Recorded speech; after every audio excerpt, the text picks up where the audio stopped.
പിണറായിയുടെ മകൾ വീണയ്ക്ക് എക്സാലോജിക്കിനെ കൂടാതെ പുതിയൊരു കമ്പനി കൂടി ഉണ്ട് എന്നാണ് പറയുന്നത്. ലേക്കർ ഇന്ത്യ കോർപ്പറേഷനുമായിട്ട് ബന്ധപ്പെട്ട് പങ്കാളിത്ത കച്ചവടമുള്ള ഒരു ലേക്കർ ഇന്ത്യ കമ്പനി.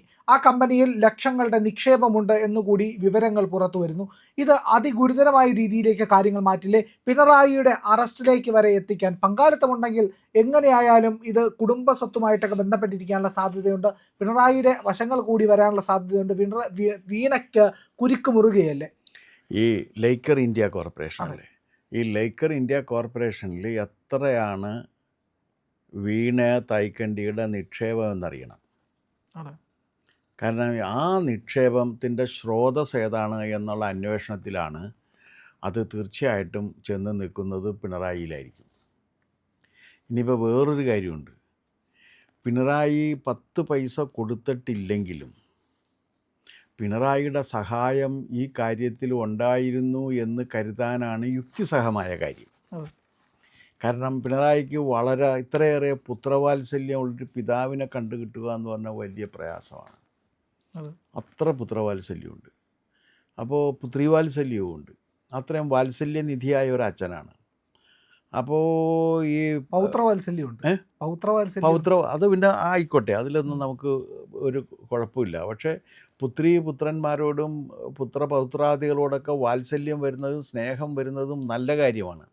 പക്ഷെ അവർക്ക് വേണ്ടി വഴിവിട്ട ധനസഹായം ചെയ്തിട്ടുണ്ടെങ്കിൽ അതായി തെറ്റുള്ളൂ. അപ്പോൾ ഈ ലേക്കർ ഇന്ത്യ കോർപ്പറേഷനിൽ ഇവർക്ക് എത്ര നിക്ഷേപമുണ്ട് എന്നറിയണം. ആ നിക്ഷേപത്തെക്കുറിച്ചുള്ള കണക്ക് ഇതുവരെ വന്നിട്ടില്ല.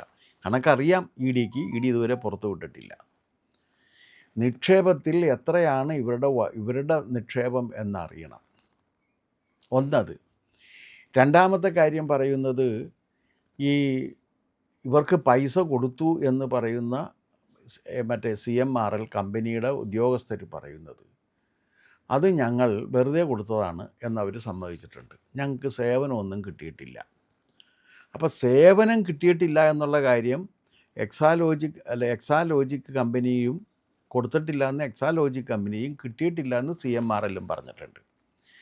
ഇവർ രണ്ടുപേരും അങ്ങനെ പറഞ്ഞിരിക്കെ പിന്നെ എന്തിനീ പണം കൊടുത്തു എന്നൊരു ചോദ്യം സ്വാഭാവികമായിട്ട് വരും. ആർക്ക് വേണ്ടി? ആരെ തൃപ്തിപ്പെടുത്താൻ വേണ്ടി?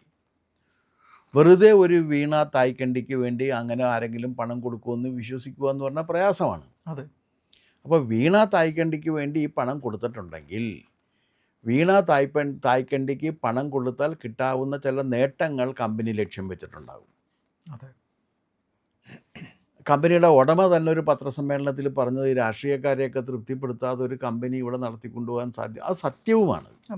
നമുക്കെല്ലാവർക്കും അറിയാവുന്നൊരു സത്യമാണ്. രാഷ്ട്രീയക്കാർക്ക് എല്ലാവർക്കും പിരിവ് കൊടുക്കേണ്ടി വരും, അവർക്കൊക്കെ പണം കൊടുക്കേണ്ടി വരും, അതിൽപ്പെട്ട നേതാക്കളെയൊക്കെ സംതൃപ്തരാക്കേണ്ടി വരും. അങ്ങനെയൊക്കെ നീക്കിയില്ല എന്നുണ്ടെങ്കിൽ ഇവരെന്തെങ്കിലും പ്രശ്നം ഉണ്ടാക്കിയിട്ട് കമ്പനിയുടെ സുഗമമായ പ്രവർത്തനത്തിന് തടസ്സം നിൽക്കുന്നുണ്ട് കേരളത്തിലെ രാഷ്ട്രീയക്കാരെന്ന് ഉള്ള കാര്യം ഇപ്പോൾ പരസ്യമായിട്ടുള്ളൊരു രഹസ്യമാണ്. രാഷ്ട്രീയക്കാർ സമ്മതിച്ചില്ലെങ്കിൽ അങ്ങനെയൊക്കെ ഉണ്ട് എന്നുള്ള കാര്യം കണ്ട് ഉറപ്പാണ്. അപ്പോൾ അങ്ങനെ ഇരിക്കെ അവരെ തൃപ്തിപ്പെടുത്താൻ വേണ്ടി കൊടുത്തതാണ് എന്നാണ് ഇദ്ദേഹം പറഞ്ഞിട്ടുള്ളത്. അത് പരസ്യമായിട്ട് അദ്ദേഹം ഒരു പത്രസമ്മേളനത്തിൽ പറഞ്ഞൊരു കാര്യമാണ്. ഇവരെയൊക്കെ ഞാൻ എല്ലാവർക്കും പൈസ കൊടുക്കുന്നുണ്ട്, കാരണം അവരെയൊക്കെ തൃപ്തിപ്പെടുത്തിയിട്ട് എനിക്ക് കമ്പനി നടത്തിക്കൊണ്ട് പോകണമല്ലോ എന്ന് പറയുന്നുണ്ട്. അപ്പോൾ അങ്ങനെ പറഞ്ഞിരിക്കുന്നൊരു സാഹചര്യത്തിൽ ഈ വീണ ഇത് കൈപ്പറ്റിയിരിക്കുന്നു. ഇപ്പോൾ രണ്ടാമതൊരു കമ്പനി പറഞ്ഞിരിക്കുന്നു. ആ കമ്പനിയുടെ പേരിലുള്ള അക്കൗണ്ട് കൂടി മരവിപ്പിക്കുകയും ചെയ്തിട്ടുണ്ട്. ഇനി വേറെ എവിടെയൊക്കെ കമ്പനികളുണ്ട്, എവിടെയൊക്കെ നിക്ഷേപമുണ്ടോ എന്നുള്ള കാര്യം ഇപ്പോഴും പുതുതായിട്ട് പുറത്തു വന്നിട്ടില്ല പൂർണ്ണമായിട്ടും. ഡിയുടെ അന്വേഷണം തുടരുകയാണ്. ആ അന്വേഷണം പൂർത്തീകരിക്കുമ്പോഴേക്കും ഈ കാര്യങ്ങളൊക്കെ പുറത്തു വരും എന്ന് നമുക്ക് കരുതാം. എന്തായാലും ഇപ്പോൾ പുറത്ത് വന്നിടത്തോളം കാര്യങ്ങൾ ഒരു അവ്യക്തതയുണ്ട്. ആ അവ്യക്തത എന്താണെന്ന് വെച്ച് കഴിഞ്ഞാൽ വീണക്ക് എക്സാലോജിക്ക എന്ന കമ്പനി ഉണ്ടാക്കിയിട്ട് ഒരു സേവനവും ചെയ്യാതെ പണം കൊടുത്തു എന്ന വസ്തുത സ്ഥിരീകരിക്കപ്പെട്ടിട്ടുണ്ട്. ഇനി അതിനകത്ത് ആകെ സ്ഥിരീകരണം ലഭിക്കേണ്ടത് എന്തിനു വേണ്ടി കൊടുത്തു എന്നുള്ള കാര്യമാണ്. ഞാൻ മനസ്സിലാക്കിയെടുത്തോളം തീർച്ചയായിട്ടും ഈ ചോദ്യം എല്ലാവരും ചോദിക്കുമല്ലോ. ഈ ചോദ്യം ഡിയും ചോദിച്ചിട്ടുണ്ടാകും. നിങ്ങൾ എന്തിനു വേണ്ടിയാണ് ഈ പൈസ കൊടുത്തത്? ഒരു സേവനവും അവർ ചെയ്തില്ലല്ലോ. ഒരു സേവനവും ചെയ്തില്ല എന്ന് അവരും പറയുന്നു, ഒരു സേവനവും നൽകിയിട്ടില്ല എന്ന് നിങ്ങളും പറയുന്നു. അപ്പോൾ അങ്ങനെ ഇരിക്കെ എന്തിനു വേണ്ടിയാണ് ഇത്രയും പണം കൊടുത്തത് എന്നുള്ള ചോദ്യം അവർ ചോദിച്ചിരിക്കും. ആ ചോദ്യത്തിന് തീർച്ചയായിട്ടും കമ്പനിയുടെ ഉദ്യോഗസ്ഥരും മറുപടി പറഞ്ഞിരിക്കും. ആ മറുപടി എന്താണെന്ന് ഇതുവരെ പുറത്തു വന്നിട്ടില്ല.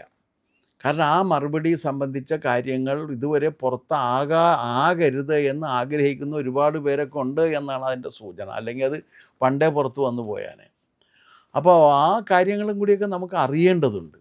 കാരണം എന്തിനാണ് ഇവർക്ക് ഇങ്ങനെ ഒരു പരിപാടി ചെയ്തത് എന്നുള്ളൊരു കാര്യം വരുമല്ലോ. അത് വരുമ്പോൾ ഒരു ചോദ്യമാണ്, അതിനൊരു ഉത്തരവും കിട്ടണം നമുക്ക്. എന്തുകൊണ്ടാണെന്ന് വെച്ച് കഴിഞ്ഞാൽ വീണ തൈക്കണ്ടി കേരളം 10 കൊല്ലം തുടർച്ചയായിട്ട് ഭരിച്ച ഒരു മുഖ്യമന്ത്രിയുടെ മകളാണ്.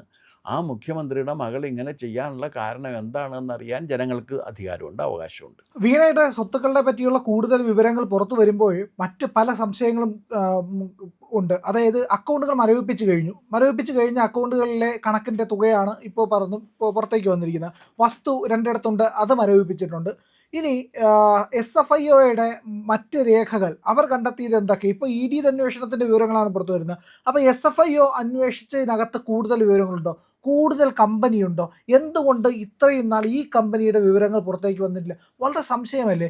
കോവിഡ് കാലം അടക്കമുള്ള സമയത്ത് ഈ മെഡിക്കൽ കമ്പനിയിൽ നിന്നുള്ള വസ്തുക്കൾ കേരള സർക്കാർ വാങ്ങിയിട്ടുണ്ടോ? അപ്പോൾ ഈ പറയുന്ന എല്ലാ കാര്യങ്ങളും അന്വേഷണ പരിധിയിൽ വരണ്ടേ? അല്ല, അത് വരണം. അതിനകത്തൊരു പ്രശ്നമുള്ളത് എന്താണെന്ന് വെച്ചാൽ, കമ്പനി ഉടമസ്ഥനായ കർത്തയെ, അദ്ദേഹത്തിൻ്റെ മുഴുവൻ പേരെനിക്കറിയില്ല, കർത്താവ് ശശിധരൻ കർത്ത, ശശിധരൻ കർത്തയെ ഇനി ചോദ്യം ചെയ്യാനായിട്ട് കഴിയും എന്ന് തോന്നുന്നു. ആരോഗ്യസ്ഥിതി അദ്ദേഹത്തിൻ്റെ അങ്ങനെയാണ്.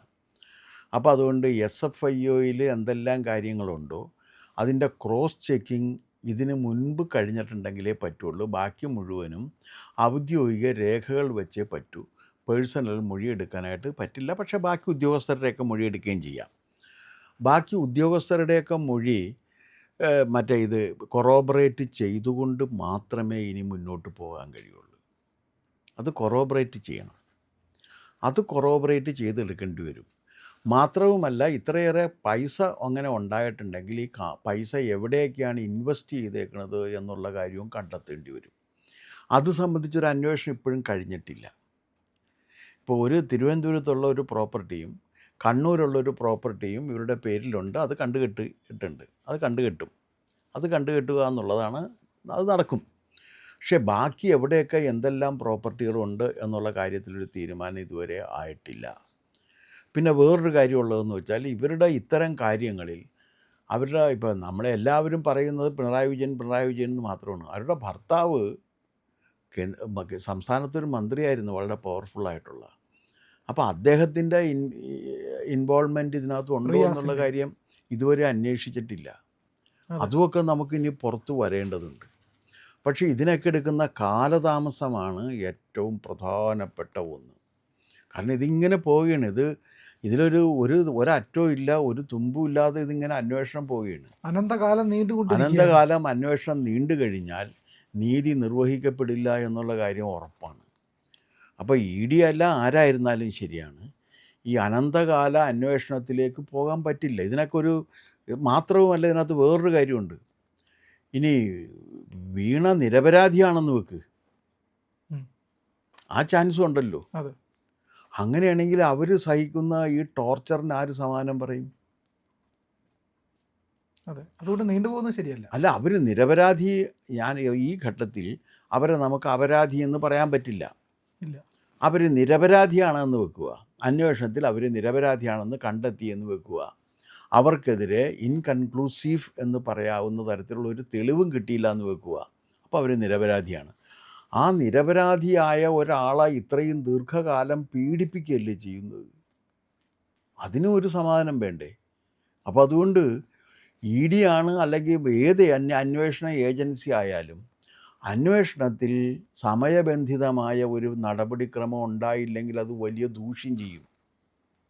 ഇതിപ്പോൾ അന്വേഷണം തുടങ്ങിക്കഴിഞ്ഞാൽ പിന്നെ അന്വേഷണമാണ്, അതിങ്ങനെ നീണ്ടുപോകും, അതിങ്ങനെ പോകട്ടെ, ഞങ്ങളുടെ പരിപാടി, അങ്ങനെ പറയാൻ പറ്റില്ല. കാരണം ഇത് പൗരൻ്റെ അവകാശത്തെ കൂടി ബാധിക്കുന്നതായതുകൊണ്ട് അങ്ങനെ പറയുന്നത് ശരിയുമല്ല. ED അല്ല ആരായിരുന്നാലും അങ്ങനെ പറയാൻ പാടില്ല. കാരണം ഞങ്ങളുടെ അന്വേഷണം ഇങ്ങനെ നീണ്ടുപോകും, ഞങ്ങളുടെ അന്വേഷണം ഇങ്ങനെ പോകും. ഇതെല്ലാ കേസിനും ബാധകമാണ്. ഇപ്പോൾ ഏതെങ്കിലും ഒരു പ്രകടമായിട്ടൊരു കാര്യം തുടങ്ങിക്കഴിഞ്ഞാൽ അന്വേഷണം ഇങ്ങനെ നീണ്ടു പോവുകയാണ്. അന്വേഷണം നീണ്ടുപോയി, അന്വേഷണം പൂർത്തീകരിച്ച് വരാനായിട്ട് സമയം എടുക്കുകയാണ് ഇവർ. അവർ ഇത്രയും സമയം എടുക്കേണ്ടതുണ്ടോ എന്നൊരു ചോദ്യമുണ്ടല്ലോ.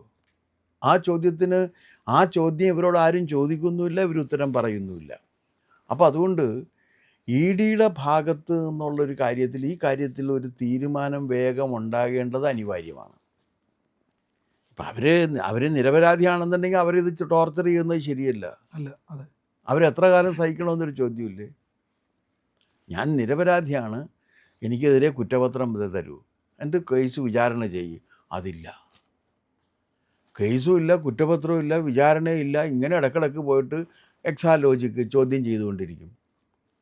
അങ്ങനെ പറഞ്ഞുകൊണ്ടിരിക്കുന്നത് ശരിയല്ല. ഇപ്പം ഇവരുടെ പേര് കമ്പനികളുണ്ട്, ഓക്കെ, നിങ്ങൾ ഉള്ളത് വെച്ചിട്ട് ഉള്ളത് വെച്ചിട്ട് കൊടുക്കാൻ ഇല്ലെങ്കിൽ ഇല്ല എന്ന് പറയൂ, ഉണ്ടെങ്കിൽ ഉണ്ടെന്ന് പറയൂ. അങ്ങനെ ഉണ്ട് എന്നും ഇല്ല എന്നുള്ള രീതിയിൽ സംശയത്തിൻ്റെ നിഴലിൽ ഒരാളെ അനന്തകാലം നിർത്തുന്നത് ശരിയായൊരു കാര്യം അല്ല. അത് EDയും ശ്രദ്ധിക്കേണ്ട ഒരു കാര്യമായിട്ടാണ് എനിക്ക് തോന്നിയിട്ടുള്ളത്. പ്രിയമുള്ളവരെ, മറ്റു മാധ്യമങ്ങൾ പറയാത്ത ഏറ്റവും പുതിയ വാർത്തകളും വിശകലനങ്ങളുമായിട്ടാണ് ഇന്ത്യ ലൈവ് നിങ്ങളുടെ മുന്നിലേക്ക് വരുന്നത്.